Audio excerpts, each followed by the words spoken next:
Pb3O4। क्या इस केमिकल को आप पहचानते हैं? इस केमिकल का केमिकल नेम है लेड ऑक्साइड, जिसको हम आम भाषा में बोलते हैं सिंदूर या फिर इंग्लिश में बोलते हैं vermilion. Welcome to episode number 3 of explained. और आज हम बात करेंगे एक बहुत फेमस रिचुअल के बारे में जिसका नाम है सिंदूर खेला। ईस्टर्न इंडिया एंड बांग्लादेश में एक हिंदू ट्रेडिशन है जो जनरली विजयादशमी या फिर दुर्गा पूजा के लास्ट डे को फॉलो की जाती है, जिसका नाम है सिंदूर खेला। अब ये रिचुअल शुरू कब हुआ था, इसका एग्जैक्ट डेट या ओरिजिन आज तक किसी को नहीं पता। एक थियरी ये बताती है कि करीबन 200 इयर्स पहले ये ट्रेडिशन शुरू हुआ दुर्गा पूजा में इन जमींदार हाउस होल्ड्स, जबकि दूसरी थ्योरी बताती है कि ये ट्रेडिशन ऑफ सिंदूर खेला जो है ये करीबन दुर्गा पूजा जैसा ही पुराना है, यानी कि करीबन 400 to 500 इयर्स। इस रिचुअल को एक गेम की तरह खेला जाता है, इसलिए इसको बोला जाता है सिंदूर खेला। और ये one of the most important rituals है विजयादशमी के दिन।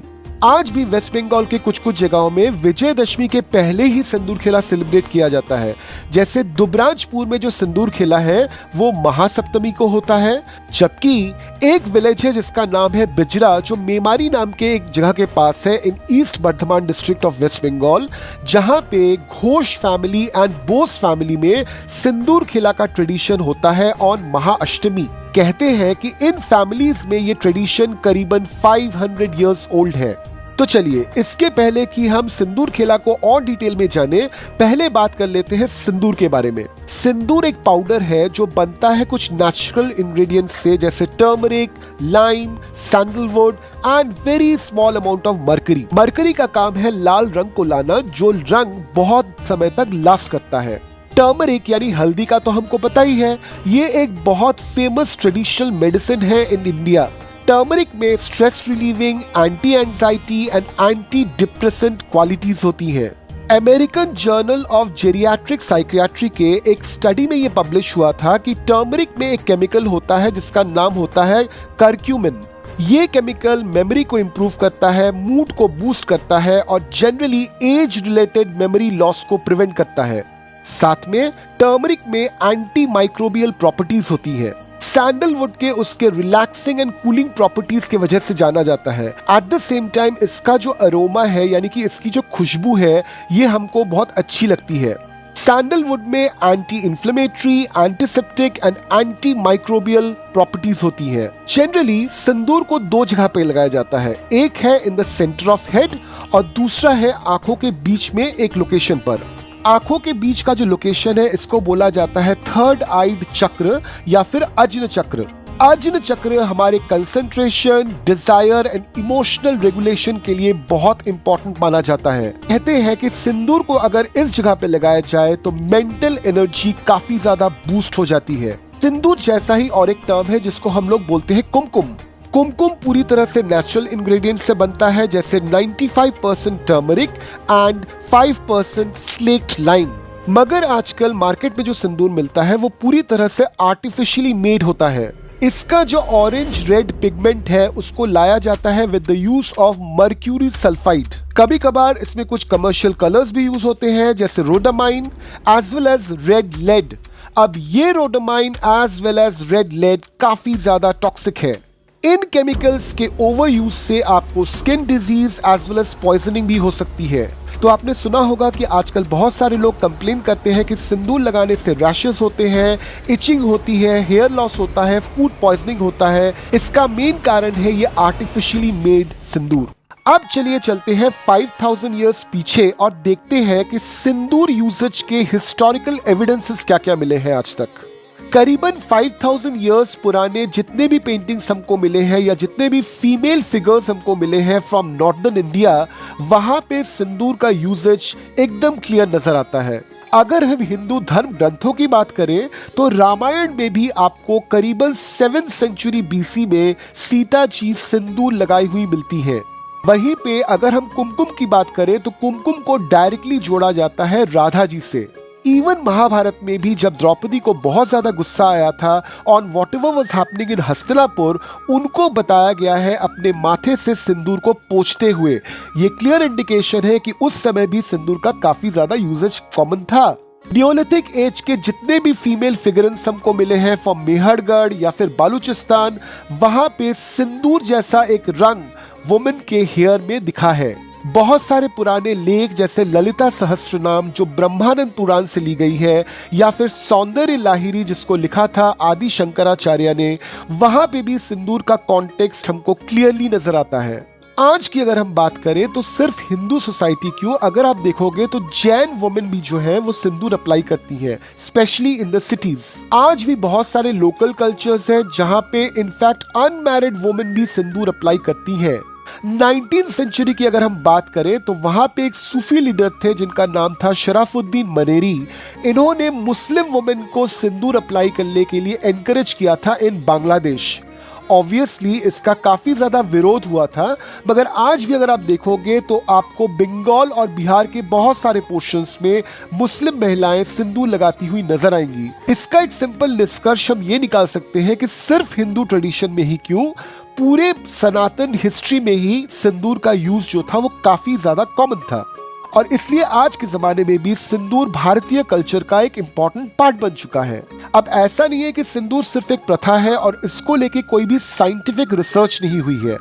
2017 के एक रिसर्च पेपर में जिसका टाइटल है semiotic study of sindoor by Sharoni Dasgupta, वहां पे उन्होंने ये मेंशन किया है कि सिंदूर को जनरली अप्लाई किया जाता है ऑन द पिट्यूटरी ग्लैंड।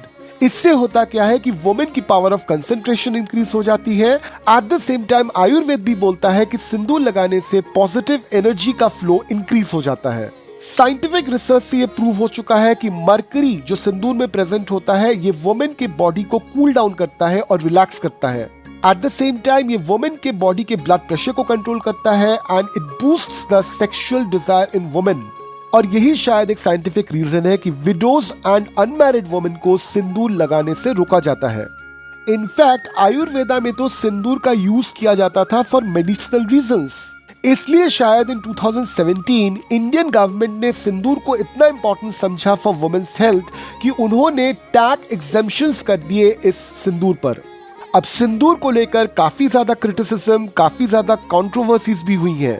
जिस प्रथा को भारतीय सोसाइटी में नॉर्मल माना जाता था, with the start of 20th century इसी प्रथा पे सवाल उठने लगे ड्यू टू वेरियस फैक्टर्स, जिसमें से ऑब्वियसली एक बहुत बड़ा फैक्टर था ब्रिटिश कॉलोनाइजेशन ऑफ इंडिया।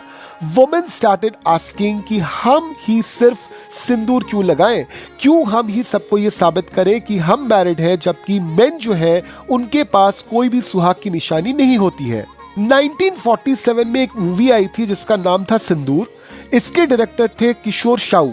इस मूवी में विडो रीमैरिज को दिखाया गया था, जहां पे सिंदूर पर काफी ज्यादा क्वेश्चंस पूछे गए थे। 2007 के एक ब्लॉकबस्टर मूवी ओम शांति ओम में भी एक बहुत ही कंट्रोवर्शियल डायलॉग था रिलेटेड टू सिंदूर, जिसको लेकर काफी ज्यादा मीम्स बने थे। इनफैक्ट अगर आप YouTube के ट्यूटोरियल्स खोजोगे तो वहां पे आपको बहुत सारी beauty gurus how to apply sindoor, how to look Indian, इस पे वीडियो बनाते हुए दिख जाएंगे। इन वीडियोस में एक बहुत ही पॉपुलर वीडियो है सोनम कपूर का। 2018 में इंडियन डिजाइनर मसाबा गुप्ता ने एक वार्डरोब कलेक्शन लॉन्च किया था, जहां पे हर एक मॉडल को उन्होंने सिंदूर लगाया हुआ दिखाया था। इतने सारे कंट्रोवर्सीज के बीच में आज भी अगर आप देखोगे तो वेस्ट बंगाल और बिहार के कुछ पार्ट्स में आज भी विजयदशमी का पर्व विदाउट सिंदूर खेला होता ही नहीं है। इस दिन की रिचुअल्स शुरू होती है महाआरती से, जिसके बाद माँ दुर्गा को शीतला भोग दिया जाता है। That is followed by a ritual जिसका नाम है प्रशस्ति वंदना। इसमें एक मिरर रखी जाती है इन फ्रंट ऑफ माँ दुर्गा और उस मिरर में माँ दुर्गा के पैरों की छाया दिखी जाती है। कहते हैं कि जिन लोगों को ये छाया दिख जाए उनका आने वाला साल काफी ज्यादा प्रॉस्परस गुजरता है। इसके बाद करी जाती है विसर्जन पूजा, जिसके बाद बारी आती है देवी बरन की। देवी बरन एक रिचुअल है जहां पे मैरिड वुमेन व्हाइट कलर की साड़ी पहनती है with red border and full of traditional jewellery. ये सभी औरतें फिर माँ की आरती करती हैं, माँ को मिठाई खिलाती हैं और पान के पत्तों से उनके गाल को सहलाती हैं और आखिर में ये माँ को सिंदूर लगाती हैं। एक बार ये सिंदूर माँ को लगाने के बाद ये आपस में एक दूसरे को सिंदूर लगाती हैं। एक दूसरे की जो सुहाग की निशानी है जिसको बोला जाता है शाखा, पौला एंड नोआ, उस पे भी सिंदूर लगाती हैं। एंड फाइनली ये पूरा ओकेजन बन जाता है कलरफुल इवेंट। सिंदूर खेला के इंपॉर्टेंस की अगर हम बात करें तो सभी औरतें एक साथ जब आती हैं तो वो पूरी तरह से भूल जाती हैं कि वो किस तरह के इकोनॉमिक बैकग्राउंड से बिलोंग करती हैं, उनका कास्ट क्या है, उनका सोसाइटी स्टेटस क्या है। ये सिर्फ उस मोमेंट को एंजॉय करते हैं, एक दूसरे को सिंदूर लगाते हैं, एक दूसरे को मिठाइयाँ खिलाते हैं। इससे सिस्टरहुड का कॉन्सेप्ट जो होता है वो स्ट्रांग हो जाता है। At the same time Hindu traditions के अनुसार अगर कोई औरत सिंदूर खेला में पार्टिसिपेट करे तो उसके हस्बैंड की उम्र काफी लंबी हो जाती है।